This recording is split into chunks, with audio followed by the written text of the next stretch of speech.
إذا مدب حنت عالمي أبز مدب بفلوت صحافة ممرامون إلسالس تصحفوا صحفات ناباهم نقربوا له سمناو مدبي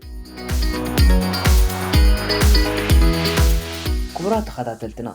نزي مدب إن مكتتال وطرو سنبت ناينقو ساعات 11 قدم قطري قطراهم مسهرمون ميدا يخون أغرب إذا مدب إنيات مكايلة سناي مكتتال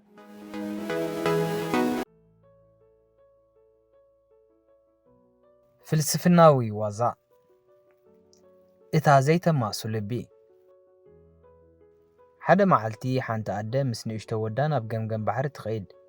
እቲ ህፃን ኣብቲ ገምገም ባሕሪ ኮይኑ በይኑ ኩዕሶ ይፃወት ንሳ ድማ ካብኡ ርሕቕ ኢላ ኣብ ባይታ ምንፃፍ ኣንፂፋ ተማዕድዎ ቁሩብ ፀኒሑ ኣብቲ ባሕሪ ማዕበላት ክገላበጥ ይጅምር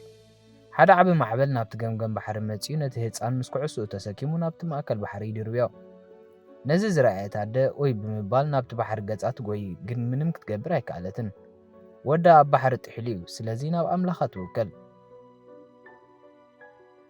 ወ ኣምላኸይ ወደይ ምለሰለይ ብመብፅዓ ዝወለድክዎ ውላዲ እሞ በጃኻ ምለሰለይ ብምባል ኣምሪራ ትበኪ ሽዑ ኣብቲ ባሕሪ ከም ብሓድሽ ብርቱዕ ማዕበል ይለዓል ነቲ ህፃን ተሰኪሙ ድማ ኣብቲ ገምገም ባሕሪ ይድርብዮ እታ ኣደ ብታሕጓስ እናጎየየት ናብቲ ወዳ እተደርበየሉ ገምገም ባሕሪ ኸይዳ ነቲ እንኮ ውልዳ ሓቂፋ እናበኸየት ትስዕሞ ንኣምላኽ ድማ ተመስግኖ ግን ከዓ ፅኒሕ ኢላ ነቲ ምስጋናኣ ተቋርጾ ናብ ሰማይ እናጠመተት ድማ ወ ኣምላኸይ እዚ ወደይ ደኣ ኩዕሶ ነይራቶ እንድያ ኢላ ይበሃል